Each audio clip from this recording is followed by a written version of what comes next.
Kita tidak ingin ini menjadi harapan semu khususnya bagi masyarakat Palestina yang sebagian kalau kita lihat di video-video yang beredar ini sudah bergembira atas kesepakatan gencatan senjata ini. Untuk membahasnya sudah bersama kami di studio Mas Pisaro Gosali Idrus, pengamat Timur Tengah. Selamat pagi Mas Pisaro. Selamat pagi. Sehat Mas? Alhamdulillah. Alhamdulillah. Baik. Kemudian melalui Zoom juga bergabung bersama kami Mbak Marisa Noriti, relawan Mercy yang saat ini berada di Deir al-Balah, Gaza, Palestina. Selamat pagi. Assalamualaikum.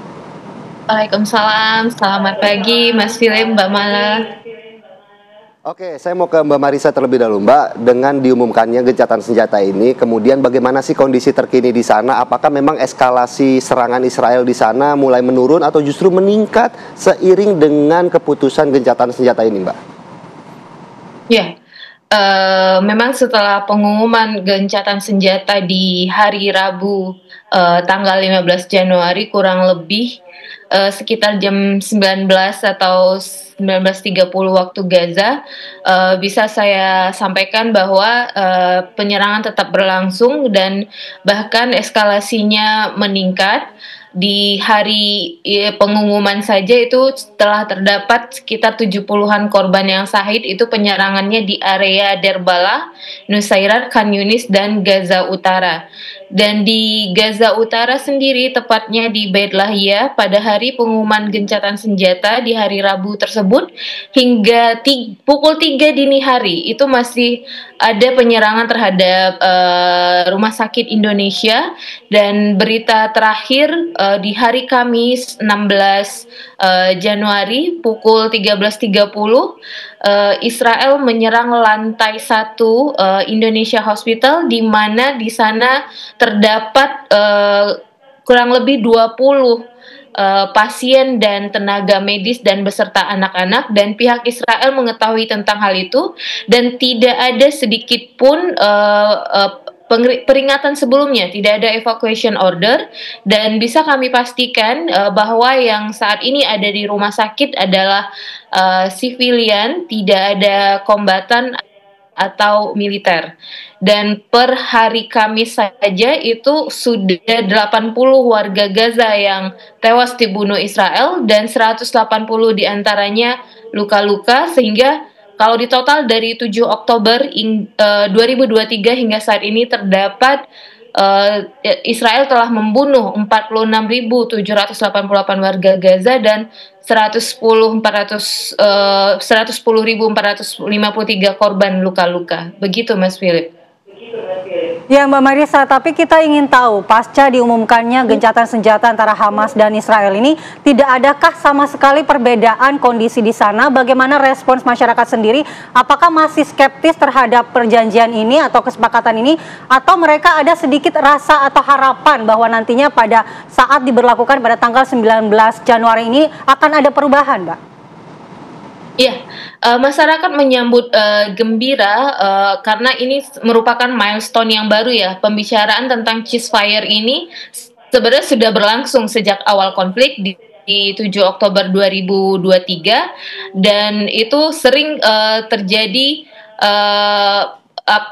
sabotase dari pihak Israel dengan mengubah hal-hal yang telah disepakati sebelumnya. Dan momentum baru di hari Rabu kemarin adalah suatu hal yang disambut positif oleh warga Gaza, akan tetapi mereka cukup paham bahwa ini masih perlu proses lebih lanjut lagi, bahwa ceasefire ini belum benar-benar terwujud. Jadi di tengah perayaan tentang ceasefire kemarin, mereka tetap memilih untuk tetap tinggal di tenda pengungsiannya. Belum ada pergerakan sama sekali untuk kembali ke rumah mereka masing-masing. Baik, terima kasih Mbak Marisa. Saya mau ke Mas Pisaro. Mas Pisaro, ternyata eskalasi serangan Israel di sana belum sama sekali menunjukkan tanda-tanda penurunan. Kalau dari kacamata Mas Pisaro sendiri melihat keputusan untuk gencatan senjata ini sebenarnya omong kosong belaka atau seperti apa? Iya, ini kan Netanyahu memaksimalkan ya upaya serangan sebelum nanti gencatan senjata berlaku tanggal 19 Januari.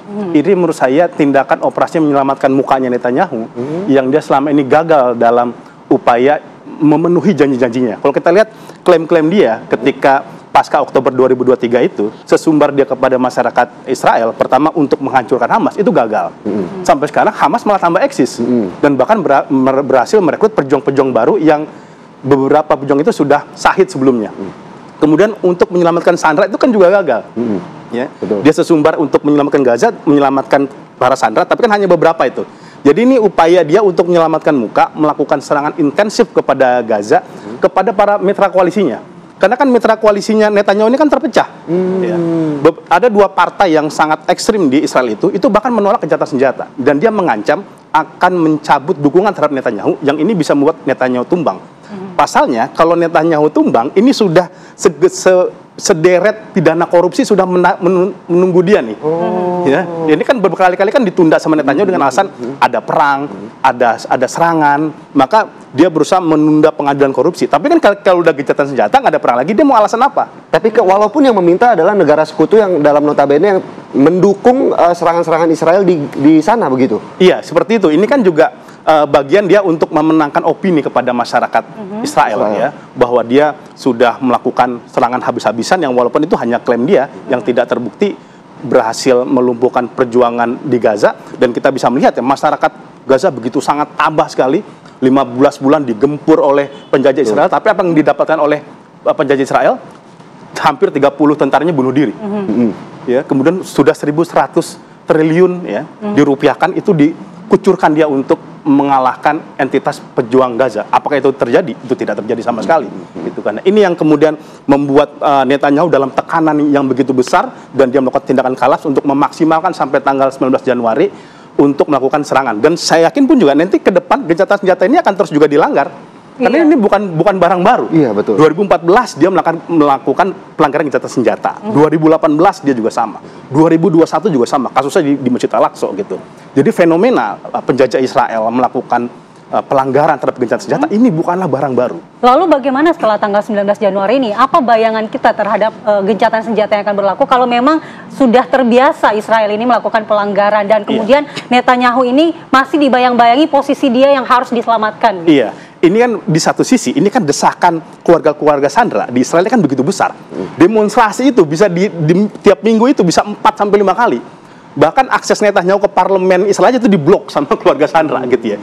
Jadi dia juga dalam tekanan nih, tekanan dari berbagai negara sekutu dan juga masyarakat yang meminta ini sudah saatnya untuk melakukan kesepakatan dengan Hamas. Anda sudah gagal membebaskan Sandra, yang terjadi kan banyak Sandra itu justru tewas oleh serangan Israel sendiri. Betul. Gitu ya. Maka menurut saya ini pada fase-fase ini ya Netanyahu pasti dia dalam satu sisi dia akan mengikuti ya, karena dia tidak punya opsi lain. Operasi militer itu sudah gagal, teror sudah gagal, maka dia menerima kesepakatan ini. Dan ini kan lucunya ya, 2023 dia mengklaim akan menghancurkan pejuang Gaza. Ya, kemudian 2025 dia bahkan meminta gencatan senjata. Sekarang seperti itu. Menurut saya ini dia tidak ada pilihan lain, dia akhirnya kemudian dia melakukan gencatan senjata untuk mengembalikan para sandera. Iya. Di dalam gencatan senjata ini kan ada fase-fasenya juga, Mas. Ada fase pertama di mana pembebasan 33 sandera Israel, kemudian penarikan bertahap pasukan Israel. Nanti seperti apa, Mas, gambaran dari gencatan senjata itu sebenarnya biasanya dilakukan? Iya, biasanya ini kan ada dari pihak para pejuang Gaza, Hamas, yang menyiapkan para sandera untuk dikeluarkan, nanti ditengahi oleh Palang Merah Internasional sebagai mediator untuk memberikan sandera dari pihak Hamas kepada Israel seperti itu. Ini kan sudah terjadi beberapa waktu sebelumnya gitu ya. Tetapi ini kan baru 33 sandera nih. Sedangkan di Israel, di Hamas sendiri itu menyandra sekitar 99, masih ada 66-nya. Karena para pejuang Hamas itu juga nggak percaya sepenuhnya nih. Israel ketika dibalikan sandra sepenuhnya, dia akan menarik pasukannya. Maka ini kan dicicil tahapannya. Ini 33, dan menariknya satu sandra perempuan tentara Israel akan ditukar dengan 30 warga Palestina yang ditahan seumur hidup.